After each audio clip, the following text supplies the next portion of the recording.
number one. Management is the primary goal of mankind. Number two, whatever you fail to manage, you will lose.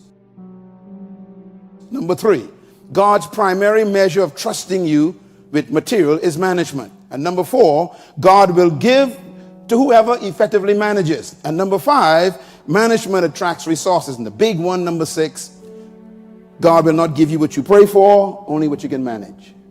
God heard your prayer all last year. I want $1 million. God said, I heard you. I heard you. But you can't manage tithing out $100. Oh God, I need $10 million. God said, 10 million? You can't manage your paycheck yet. In other words, don't pray for what you cannot manage. God will protect things from you. I'm speaking from my own personal experience. The more I am managing the pennies, God trusts me with dollars. And the more I manage the dollars, he trusts me with the hundreds. And when I manage the hundreds, he trusts me with the thousands. When I manage the thousands, he trusts me with the millions. In other words, God trusts you based on your management, not your prayer requests. You fast and you pray and you wonder why God's not responding. God's watching some other things. You ask God for a new house and you don't keep the one you're living in clean. You ask God for a car and God says you don't keep the motorbike clean. In other words, he checks management before he releases resources. It's not the request, it's the management ability he watches. Let me quote Jesus, if you cannot be trusted with little, who will trust you with more? In other words, it's so important for you to understand that management is more important than prayer. Because management determines whether your prayer gets answered. If you cannot be faithful over other people's property, who will give you property of your own? I'm quoting Jesus. If you cannot be faithful over what? Other people's property.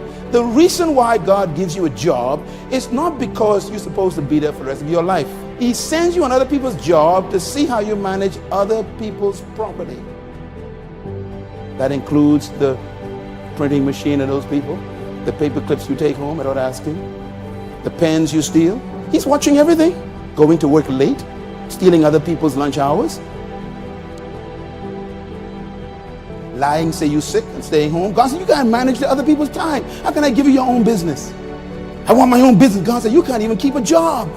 The reason why I gave you other people's property is to watch you to see if you can manage your own first.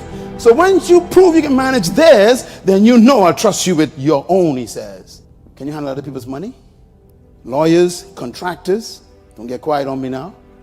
Spending other people's money, bankers, tellers, food store workers, warehouse managers. What are you taking home? God's watching everything.